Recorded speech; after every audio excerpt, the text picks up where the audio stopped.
आता नाही, आम्ही लक्ष ठेवून आहोत की ते कोणत्या मागणीकरिता हे आंदोलन करत आहे। ओबीसीच्या आरक्षणाला कुठेही धक्का लागलेला नाही आणि नवीन माणूस ओबीसीमध्ये येणार नाही। तेव्हा मला खूप लोकांनी टोल करण्याचा प्रयत्न केला की नाही असं आहे तसं आहे, खूप आरोप प्रत्यारोप माझ्यावरती झाला, पण शेवटी सत्य हे सत्यच। मनोज जरांगे पाटील यांनी पुन्हा एकदा आंदोलनाचा इशारा दिलेला आहे आणि याच मुद्द्यावर बोलण्याकरता माझ्यासोबत बबनराव तायवाडे आहेत, राष्ट्रीय ओबीसी महासंघाचे राष्ट्रीय अध्यक्ष। काय सांगाल, पुन्हा एकदा मराठा आंदोलन पेटण्याचे जे आहे संकेत जरांगे पाटलांकडून आलेले आहे? आता नाही, आम्ही लक्ष ठेवून आहोत की ते कोणत्या मागणीकरिता हे आंदोलन करत आहे। त्यांच्या मागणीमुळे जर आमच्या ओबीसीच्या आरक्षणावरती गदा येते आहे, ओबीसीच्या आरक्षणाला धक्का लागतो आहे, हे जर आमच्या निदर्शनामध्ये येईल आणि आलं तर ओबीसी समाजसुद्धा तेवढ्याच ताकदीने यापूर्वी ज्या पद्धतीने आम्ही संघर्ष केला, लढा दिला आणि आमच्या ओबीसीच्या संविधानिक आरक्षणाचं रक्षण केलं, त्याच प्रकारे अजून भविष्यातसुद्धा आम्ही तयार आहोत।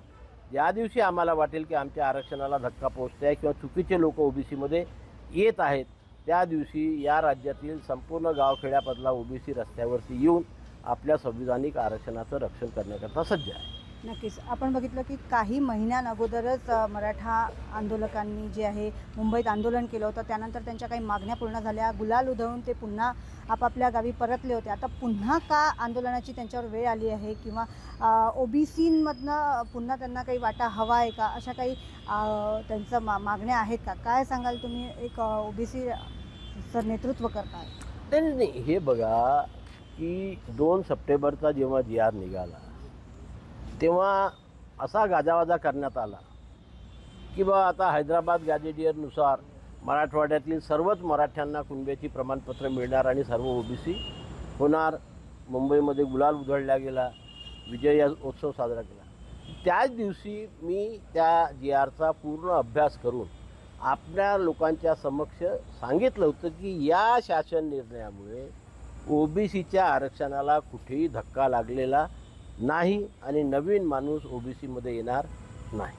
आज 6 महिन्यापेक्षा जास्त वेळ झालेला आहे, त्याची आकडेवारीसुद्धा आपल्यासमोर आलेली आहे। कोणी नवीन माणूस विदाऊट प्रूफ हा कुंडी झालेला नाही आणि म्हणून ओबीसीमध्ये आलेला नाही। जी.आर. वाचावं लागते, त्याचा अर्थ काढावा लागतो, प्रशासकीय अर्थ काढावा लागतो आणि लिगल अर्थसुद्धा काढावा लागतो। तो आम्ही काढल्यानंतर हे एवढं मोठं जबाबदारीचं वक्तव्य मी तेव्हा केलं होतं। तेव्हा मला खूप लोकांनी टोल करण्याचा प्रयत्न केला की नाही असं आहे तसं आहे, खूप आरोप प्रत्यारोप माझ्यावरती झाला, पण शेवटी सत्य हे सत्यच। आज सर्वांना सत्य माहीत झालेलं आहे की नाही, बबनराव तायवाडे जे म्हणत होते तेच खरं होतं, कोणताही नवीन माणूस ओबीसीमध्ये आलेला नाही आणि ओबीसीच्या आरक्षणाला धक्का लागलेला नाही। आणि म्हणून आजही म्हणतो की ज्या दिवशी आमच्या लक्षात येईल की ओबीसीच्या आरक्षणाला धक्का लागत आहे किंवा चुकीचे लोक ओबीसीमध्ये येत आहे, त्या दिवशी आपल्या संविधानिक आरक्षणाचं रक्षण करण्याकरता ओबीसी हा कटिबद्ध आहे आणि राष्ट्रीय ओबीसी महासंघाच्या नेतृत्वात एक मोठं आंदोलन पुन्हा एकदा या महाराष्ट्रामध्ये उभं करू।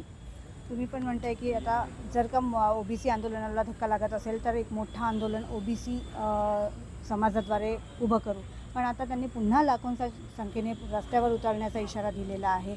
जर का सरकार दबावात आली आणि काही निर्णय घ्यावे लागले तर तुम्ही काय भूमिका असणार आहे? त्यांच्या दुप्पट लोक आमच्या याच्यात राहतील। मी नेहमी म्हणत असतो ओबीसी या महाराष्ट्रामध्ये 60%, त्याच्यामुळे ज्या दिवशी 60% लोकांना वाटेल की आमच्या आरक्षणावरती गदा येत आहे तर ते 60% लोक रस्त्यावरती येतील ना, मग तेव्हा समजेल। आम्ही सुद्धा आता ओबीसीसुद्धा जागृत झालेला आहे, त्याच्यामुळे आम्ही आमच्या पूर्ण संविधानिक आरक्षणाचं रक्षण करण्याकरता सुसज्ज आहोत आणि सुसज्ज राहून आम्ही आमच्या ओबीसीच्या आरक्षणाचं रक्षण करू। तुम्ही तयार आहात कुठल्याही बिलकुल तयार आहोत, बिलकुल तयार। आम्ही 12 महिने तयार असतो, आम्ही लक्ष ठेवून असतो, अभ्यास करत असतो।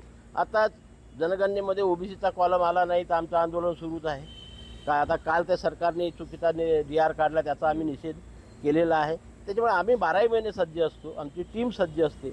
ज्या दिवशी आम्हाला वाटेल की आमच्या आरक्षणावरती गदा येते तेवढ्याच ताकदीनं आम्ही रस्त्यावरती येऊन आमच्या आरक्षणाचं रक्षण करू। क्षितिजा देशमुख, लोकमत.com, नागपूर।